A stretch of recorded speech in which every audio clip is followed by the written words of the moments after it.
अब राजीव, मैं आपके पास आ रही क्योंकि हम लगातार राजीव कई बार चुनावों को लेकर, हम चुनावी रेवड़ियों की, चुनावी वादों को लेकर लगातार हम चर्चा करते रहते हैं। राज्यों की आर्थिक स्थिति किस तरह की बनी हुई है, पूरे देश पर कितना इस वक्त कर्ज बढ़ा हुआ है, ये हम लगातार चर्चा में करते रहे। लेकिन उसके बावजूद भी एक शॉर्टकट, ये वेपन, जिताऊ हथियार, ये राजनीतिक दलों के हाथ लग चुका है कि तमाम चर्चा और तमाम यहां पर विश्लेषण करने के बाद भी लगातार इस पर हम देखते हैं कि चुनाव आते हैं उससे पहले बड़ी बड़ी घोषणाएं यहां पर कर दी जाती है, क्योंकि ये उन दलों को भी, पॉलिटिकल पार्टीज को भी सूट कर रहा है और ये जनता को भी सूट करता है। राजीव,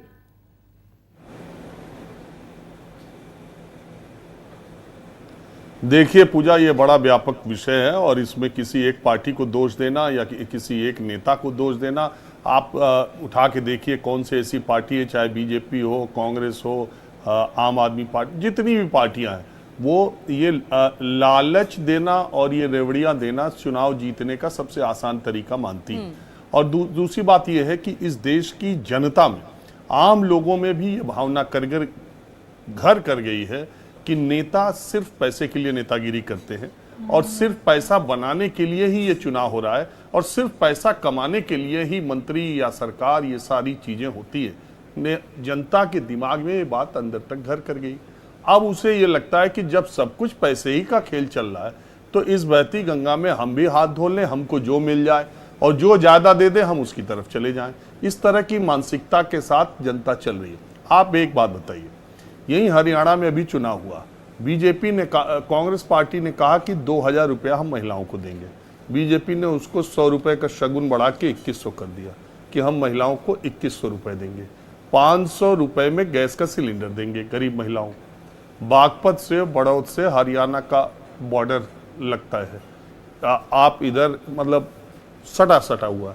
अब इस गांव की महिलाओं को 500 रुपए का गरीब सिलेंडर मिलेगा और यूपी की महिलाओं को नहीं मिलेगा, इसलिए कि हरियाणा में चुनाव था। इसी तरह राजस्थान में मथुरा से सटा हुआ भरतपुर है, वहां इस तरह की गैस सिलेंडर और ये जो योजनाएं, स्कूटी तक देने की बात भारतीय जनता पार्टी ने की।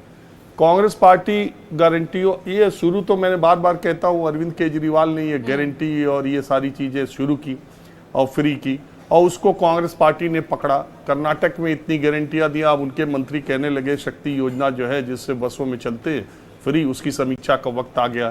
फिर उस पर विवाद कि भाई इतनी घोषणाएं करो लेकिन कौन पार्टी मान रही है। अभी देखिए महाराष्ट्र में चुनाव है, 7,500 रुपए महिलाओं के अकाउंट में दिवाली से पहले दे दिए गए, एक साथ 7,500 रुपए। अब आप सोचिए, ये खबर तो आ गई, महिलाएं खुश है कि भाई हमको तो दिवाली हमारी मन गई। निश्चित तौर से गरीब महिलाओं के अकाउंट में 7,500 रुपए इकट्ठा आ जाएगा तो उनकी तो दिवाली मन गई और उन्हें ये लगा कि सरकार ने उनको पैसा दिया है। लेकिन उसका ये खबर तो हम करते हैं, हम भी अपने प्रोग्राम में लाड़की बहना योजना मिला नहीं मिला, इसका फायदा मिला तो आप वोट किसको देंगे नहीं देंगे, ये बातें करते हैं। उसका साइड इफेक्ट दूसरी तरफ क्या हुआ, सरकार कहीं वो मनमोहन सिंह ने जो बात कही जिसका बहुत मजाक उड़ाया गया, तो उन्होंने कोई गलत बात नहीं की थी कि पैसे पेड़ पे नहीं है। आपसे अगर कोई भी, बीजेपी हो, कांग्रेस हो, आम आदमी पार्टी हो, जो भी सरकार, टीएमसी हो, जो सरकार में पार्टी है, ये जो दे रही है वो आप ही से ले रही। अगर 80 करोड़ लोगों को 5 किलो राशन उस समय दिया गया और आज तक दिया जा रहा है, उसका नेगेटिव इफेक्ट है कि उसका पॉजिटिव इफेक्ट है। वो 80 करोड़ रुपए, 80 करोड़ लोगों को 5 को, दूसरी तरफ आप कह रहे हैं कि आप चांद पे जा रहे हैं, अंतरिक्ष पे जा रहे हैं, इतनी बड़ी इकोनॉमी होते हुए। अरविंद केजरीवाल ने यहाँ बिजली पानी सस्ता दिल्ली में किया है, दूसरी तरफ कमर्शियल बिजली को कितना महंगा किया है, दूसरी तरफ और चीजों को महंगा किया। कहां से लाएंगे अरविंद केजरीवाल या कांग्रेस पार्टी, कहां से लाएगी? या अभी शिंदे सरकार महाराष्ट्र में, उसने धीरे से 100 रुपए का स्टैंप पेपर बंद कर दिया। महाराष्ट्र में बहुत कम लोगों को पता होगा कि महाराष्ट्र में अब 100 रुपए का स्टैंप पेपर नहीं चलता है, अभी बंद किया है 1 महीने पहले। लाड़की बहना योजना शुरू करने के बाद 40,000 करोड़ रुपए उनका रेवेन्यू स्टैंप से आता है, 1 लाख करोड़ रुपए उससे ले आने की बात है। वो क्यों किया गया? एक तरफ आपने 1500 रुपए देने का उधर वायदा किया और इधर 500 रुपए का स्टैंप पेपर बंद। अब 500 रुपए मिनिमम एग्रीमेंट भी बनवाओगे, प्रॉपर्टी सेल करोगे तो 500 का मिनिमम आप, अब स्टैंप पेपर 100 का बंद हो गया। तो अलग अलग तरीकों से दूसरे तरह के टैक्स लगा के, दूसरी तरह की चीजों लेके हमसे आपसे ही पैसा लिया जाता है, बदले में हम ही को वापस कर दिया जाता है। ये समझ जब तक नहीं विकसित होगी, और ये सारी पार्टियों ने ये तमाशा बना रखा है। अभी दिल्ली का चुनाव होगा, आप देखिएगा भारतीय जनता पार्टी क्या बोलती है और केजरीवाल क्या बोलते हैं। अभी महाराष्ट्र की गारंटी अभी आनी बाकी है, अभी महाराष्ट्र में बीजेपी का और शिवसेना का आना बाकी है कि देखिए वो क्या क्या चीजें कहते हैं। अभी गृह मंत्री अमित शाह गए थे वहाँ श्रीनगर, जम्मू कश्मीर में ईद और मुहर्रम के मौके पर, और सिलेंडर दिए जाएंगे और ये होगा वो होगा। तो सब चुनाव जीतने के लिए हर तरफ इस तरह की बातें की जा रही हैं। वो कहावत है एक, पहले भी मैंने आपके कार्यक्रम में कहा है कि जिस देश की प्रजा या जिस राज्य की प्रजा लालची होती है उसका राजा ठग होता है, धूर्त होता है। तो ये प्रजा लालची होगी तो ये इस तरह का काम पार्टियां करेंगी। क्योंकि आप देखिए, हम तो गांव में भी जाते हैं, गांव से जुड़े हुए हैं, ग्राम प्रधान बेहिसाब इधर उधर की चीजों को पैसे कमा रहा है, गांव का पंचायत सेक्रेटरी कमा रहा है, लेकिन सुबह सुबह आप किसी भी बड़े गांव के ग्राम प्रधान के घर पहुंचेंगी तो उस गांव के कम से कम 5-10 लोग पैसा लेने के लिए, उनके घर में कोई बीमार है तो 200 रुपए दीजिए, बुखार है तो 100 रुपए दीजिए। वो कहां से प्रधान ले आएगा बताइए आप?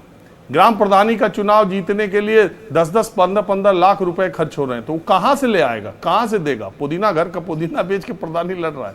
ये जो एमपी एमएलए का चुनाव हो रहा है, ये सैकड़ों करोड़ रुपए जो खर्चे हो रहे हैं, सारी पार्टियां जो पैसा खर्चा कर रही है, वो कहां से आ रहा है? तो वो इसी सब से आ रहा है। जनता को भी पैसे ही चाहिए, उसको लगता है कि यार ये तो लूट ही रहे, हमको 1500 तो मिल रहा है, चलो ये वाला 2000 देगा तो इधर चलते हैं। तो इसी तरह ये सब व्यवस्था चल रही है। अब देखिए कब तक चलती है। एक दिन जब वो गिरना सब जनता पर ही है, देश के हालात खराब होंगे, कर्जा होगा, आर्थिक स्थिति खराब होगी, तो सबको भुगतना जनता को ही है। ये जो नेता है इन पर तो कोई ज्यादा फर्क पड़ना नहीं। आप देख ही रही है 20-20, 15-15 साल से जो लोग सत्ता से बाहर है, उनके रहन सहन, उनके तड़क भड़क में कोई कमी दिखाई दे रही है? कतई नहीं। तो ये जनता को ही भुगतना है, जनता को ही सोचना है और जनता को ही ठगना है। तो बिल्कुल, और यहाँ पर अब यही फैक्ट जनता क्या समझ नहीं पा रही है, और इसीलिए इन चुनावी घोषणाओं से के बहकावे में या कहें, या फिर उनसे इतना प्रभावित हो जाती है कि जो ज्यादा देता है, जो ज्यादा रेवड़ियां बांटता है, उसी को सरकार, उसी को सत्ता मिला देती है। लेकिन